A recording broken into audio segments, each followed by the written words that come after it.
Hello everyone, in this video I will be showing you how to insert picture overlay to video in Capcut.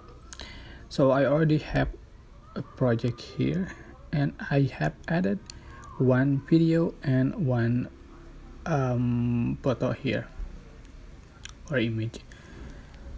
So I'm going to make the image as an overlay. How to just click the image or photo and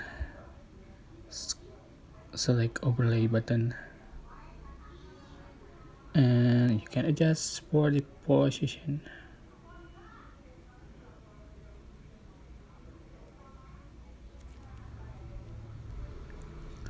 So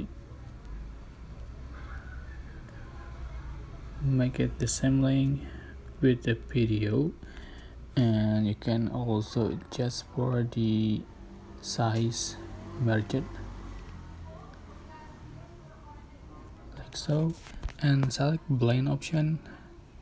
You can select soft and another blend option here, but I'm going to select soft here just for the opacity. Just click check marks.